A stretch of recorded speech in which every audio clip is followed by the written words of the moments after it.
Praise the Lord, जय मसीह की। आइए आज हम परमेश्वर की पवित्र वचन से हमारे उद्धारकर्ता प्रभु यीशु मसीह इस संसार में दोबारा आने वाला है, इस विषय को लेकर कुछ वचन को हम देखेंगे।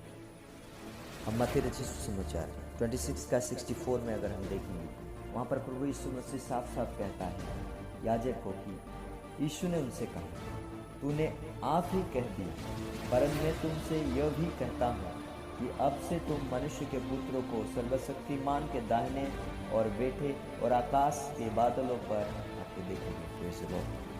हम यहाँ पर देखते हैं प्रभु यीशु मसीह को जब वो लोग न्याय कर रहे थे, प्रभु यीशु मसीह का जब विचार कर रहे थे, उसे जब मार रहे थे, उसे जब पीट रहे थे, उस समय वो याजक के आगे एक बात को साफ साफ कहता है कि एक दिन वो समय तुम लोग देखोगे जो परमेश्वर के पुत्र को आकाश से बादलों पर आते हुए देखोगे। और सच में हमारा खुदाबंद, हमारे जो प्रभु यीशु मसीह है, एक दिन बादलों पर आने वाला है। वो समय बहुत ही निकट है।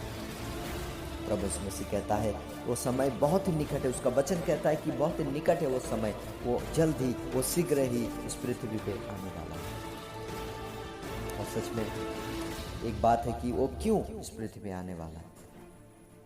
यूहन्ना उसके 14 अध्याय 1 से जगह अगर हम पढ़ेंगे तो वहाँ में हमें मिलता है कि वो हमारे लिए गया था, जगह तैयार करने के लिए, हमारे लिए घर बनाने के लिए, ताकि हम उसमें रह सके।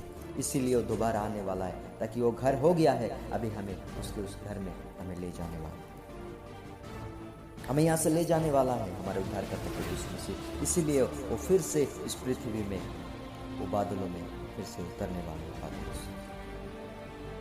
परमेश्वर का वचन और कहता है कि वो हर व्यक्ति को प्रतिफल देने के लिए, उसके कर्म का प्रतिफल देने के लिए इस पृथ्वी में वो आने वाला है। मत्ती उसके 16 अध्याय 27 में कहता है कि हर एक का कर्म का प्रतिफल देने के लिए प्रभु यीशु मसीह आने वाला है। प्रकाशित बाइक उसके 22 अध्याय 12 पद में कहता है कि हर एक का कर्म का प्रतिफल देने के लिए वो शीघ्र इस पृथ्वी पे आने वाला है। आइए आज हमारे कर्म क्या है, हमारे स्वभाव क्या है, हम झांक कर देखें। अगर हमारे स्वभाव चरित्र अभी भी बुरे हैं, संसार के नहीं हैं, तो प्रभु यीशु मसीह का कर्म करते। आइए हम अपने स्वभाव को बदल दें, आइए हम अपने कर्म को बदल दें, ताकि हमें प्रभु यीशु मसीह के राज्य में ले जाए। अगर हमारे कर्म, हमारे स्वभाव अगर बुरे हैं, तो जो है हमारे जीवन में वही प्रभु यीशु मसीह हमें देने वाला है। बुराई है तो हमें नरक देगा, भलाई है तो हमें स्वर्ग देगा। वो इसीलिए प्रभु यीशु मसीह इस संसार में आने वाला है। और प्रेरितों के काम उसके 1 अध्याय 9 से 11 पद अगर हम पढ़ेंगे तो वहाँ में कहता है कि तुम लोग जिस प्रकार प्रभु यीशु मसीह को स्वर्ग में जाता हुआ देखे, उसी प्रकार वो बादलों में फिर से इस धरती पर आने वाला है। चेले लोग को इस प्रकार स्वर्गदूत बताता है। और परमेश्वर का एक समय है जब प्रभु यीशु मसीह संसार में आएगा, उस समय पृथ्वी के हर एक लोग उसको देख पाएंगे अपनी आंखों से, जितने लोग जीवित रहेंगे। प्रकाशित बाइक उसके 1 अध्याय 7 पद अगर हम पढ़ेंगे, वहाँ में लिखा है कि हर लोग उसे देखेंगे और छाती पीटेंगे, क्योंकि वो यीशु मसीह को नहीं मानते। यीशु मसीह को जानकर भी अनजान करते थे, उसके राह पर नहीं चलते थे। इसलिए पृथ्वी के हर जाति, हर कुल एक दिन छाती पीटेंगे प्रभु यीशु मसीह का आने का समय। प्रकाशित बाइक उसके 6 अध्याय 15 से 17 में भी उसी वचन को लिखा है कि हर लोग उसे देखेंगे और छाती पीटेंगे। और परमेश्वर का वचन कहता है कि महाशब्द के साथ वो पृथ्वी में उतरने वाला है। पहला थिस्सलुनीके उसके 4 अध्याय 16 में अगर देखेंगे तो बड़े शब्द के साथ वो पृथ्वी में उतरने वाला है।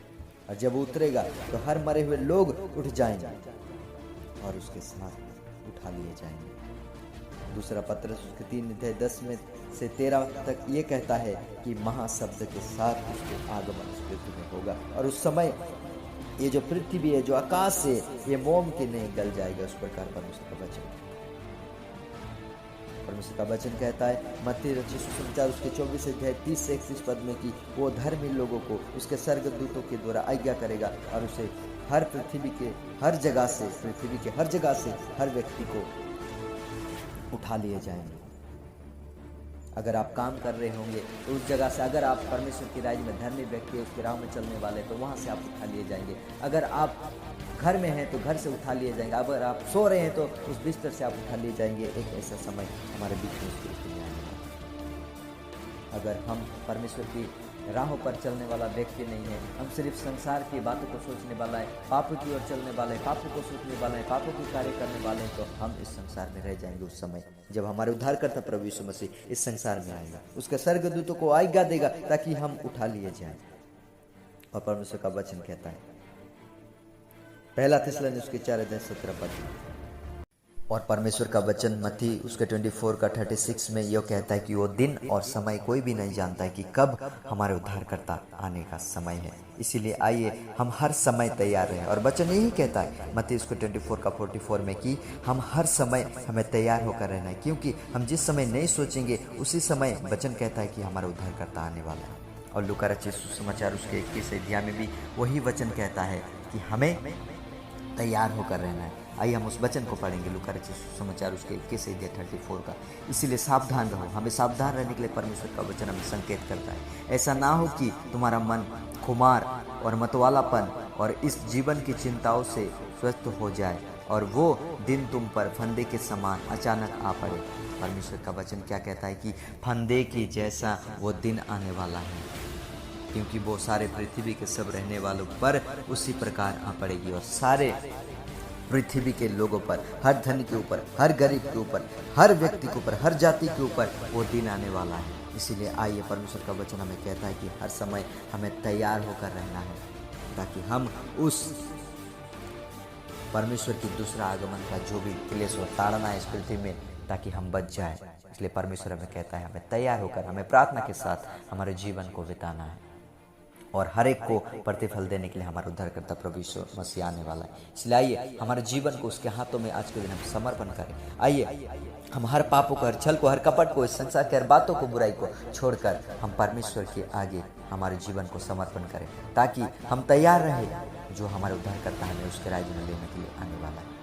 आइए हम अपने आप को सोच कर देखें, आइए हम अपने परिवार को सोच कर देखें, आइए हम अपने रिश्तेदार को सोच कर देखें कि वो लोग क्या तैयार है। अगर नहीं है तो आइए हम वो लोग को तैयार करेंगे। आइए हम इन वचन को वो लोग के पास पहुंचाएंगे जो लोग आज जानते ही नहीं कि परमेश्वर किस प्रकार हमारे उद्धारकर्ता प्रभु यीशु मसीह संसार में आने वाला है हमें लेने के लिए, हमें हमारे लिए जगह तैयार किया है। हर लोगों के लिए, हर व्यक्ति के लिए, हर परिवार के लिए प्रभु यीशु मसीह स्वर्ग में जगह तैयार किया है। हर लोगों के लिए आने वाला है, हर एक के प्रतिफल देने के लिए। आइए हम इन बातों को सीखें और उन लोगों तक इन वचन को पहुंचाएं ताकि वो लोग भी बचाए जाए, वो लोग भी स्वर्ग राज्य के अधिकार होने पाए। आज के वचन मैं इतना ही कहकर समाप्त करता हूँ। प्रभु यीशु मसीह के नाम से आमीन।